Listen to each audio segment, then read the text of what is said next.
Hi, and welcome to Jules Voto's Photo Focus. In this video, I'm going to be talking about the Tamron SP 45mm 1.8 DI VC USD lens. There's a lot of letters there, and I'll explain what they mean in a minute. This is an autofocus lens for the Nikon F mount. And it's a really nice lens. When it originally was introduced, it was listed at $599, but I think within a year or two, they dropped the price to $399, and that's when I picked it up. It's been discontinued now for a little while. It's an excellent lens. They also had a 35mm 1.8 version, looked almost identical. 1.8, took the same petal lens hood, and I believe that was discontinued as well, but that maintained its $599 price throughout production. I'm going to get into the specs on this lens in a second, but it has a rubberized focus ring that's really nice. It actually has a focus scale. A lot of the autofocus lenses don't, so it does show both in feet and in meters. Well, let's go over those letters, okay? Let me explain what they mean. Okay, so the SP stands for super performance. These are the Tamron higher quality, optically better lenses, I suppose. The DI stands for digitally integrated, which means it's specifically designed for digital cameras. The VC stands for vibration compensation, and it will give you 3.5 stops of vibration compensation.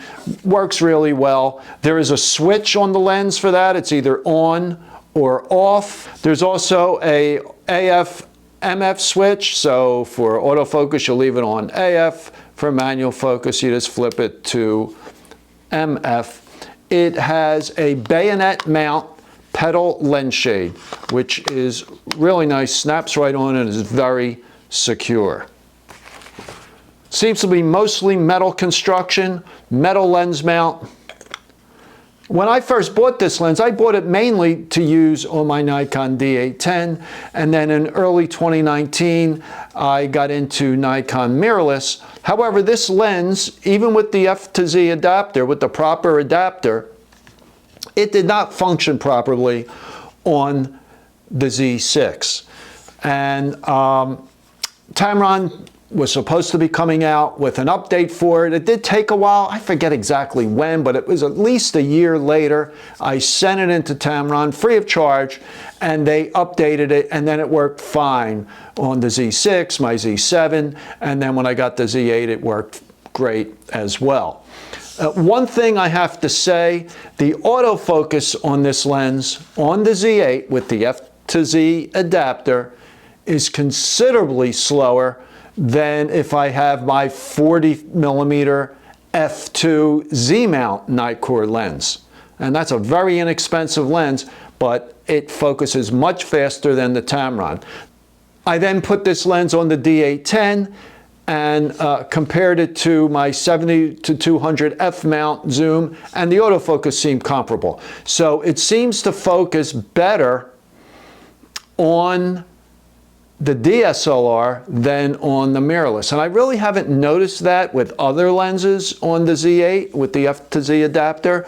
For example, the 70-200 f4, and that seems to focus as fast as it does on the A10, but for some reason this Tamron does not focus that fast on the mirrorless camera with the adapter. Now, it seems accurate. I've used it and it seems very accurate, even wide open. The focus is accurate, but it just is slower than the native Z mount lens. So at this point, well, let's look at the specifications of this lens. Okay, the optical construction, it's 10 elements in 8 groups. It will focus as close as 11.4 inches from the film plane, or 0.29 meters. It has a 9-bladed aperture, so it gives you a really nice bokeh. And like I said, we're going to look at some pictures shortly, and you will see that. It has f-stops from 1.8 to f/16. There is no aperture scale on this lens. There's no aperture ring, so you control the aperture from the camera. It weighs 18.3 ounces, or 520 grams. It takes 67mm filters, and it was introduced in September of 2015.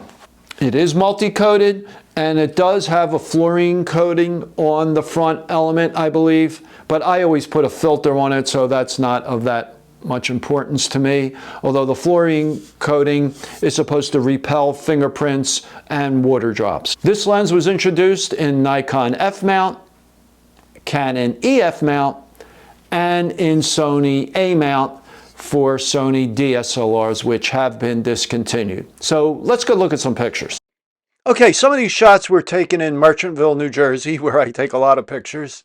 This was in the thrift store at 1.8, and here's some little figurines on a shelf. Again, shot at 1.8, and this is at 2.8 of this little dog. So you can get pretty close with this lens, and I think the quality is really good. Here's another one at 1.8, and it really softens the background. Really nice. I love shooting wide open. This also is wide open at a greater distance, so you get a little more depth of field. But I think overall, I really like the quality of this lens. It's sharp at 1.8, and there's a nice fall off as you go to the out of focus areas. The focus was on this little flag. And here we have some more flags. The focus is on the first one. These were taken around July 4th. And on this shot here, these are some doors to a church. I focus on this gray area to the right of the brick. And I really like the way it falls off, the way the focus falls off. And these are all at 1.8. So there is no loss of contrast with this lens at 1.8. Now here we have, on the left, we have the shot at 1.8. On the right, we have the shot at 5.6. And the focus was on this pink flower towards the front, towards the middle of the frame. And I think I like the one at 1.8 better. The background's a little bit softer, and I think it looks really nice. And here we have, again, one on the left at 1.8, 5.6 on the right. And the foreground at 1.8, you can see how much more blown out it is. And the focus was on that flag hanging from the house. And then finally, another comparison one. On the left is 1.8, the right 5.6. And look how much better the one at 1.8 looks. So here's some family pictures I shot of my cousin's daughter and my, all these at 1.8 again. And this one, I think I stopped down to 2.8. There was a little bit of flash used. Just a nice look to this lens. This was just a candid shot, kinda, in the kitchen at 6.3. Only lighting was window light coming from one side. Here we are outside. So I'm really impressed with this lens. I've been impressed with this lens, I should say, ever since I got it. I used it quite a bit when I first got it. And here's another one at 1.8. So I think it's a really good choice if you need a high-speed, normal lens. Okay, so in conclusion, I think this is a really nice lens. The only issue I have with it is focus with my Z8 with the F to Z adapter. Not that it's not accurate, it is. It's just slow. So I wouldn't use it for action. But everything else I really like about this lens, and the color looks great. And real quick, let me just make a comment about color. You hear a lot of people say, well, this lens has better color than that lens. And yeah, and it could be true, but I don't put too much weight in that because the camera plays a big part in that. Your picture controls, whether you have it set for landscape or portrait or standard or neutral, and you can modify those picture controls. When you bring the raw file that you shot into your RAW converter, you have a lot of control there. So you could play around with color quite a bit. Now, as I said, this lens has been discontinued. You can still find them. I've seen them under $300. Like I said, I paid $400 for this. I don't remember, about a year and a half, 2 years after it was introduced when they dropped the price. I highly recommend it, as long as you're not, if you're shooting a DSLR, great. If you're using it on the mirrorless, again, I would not recommend it for action.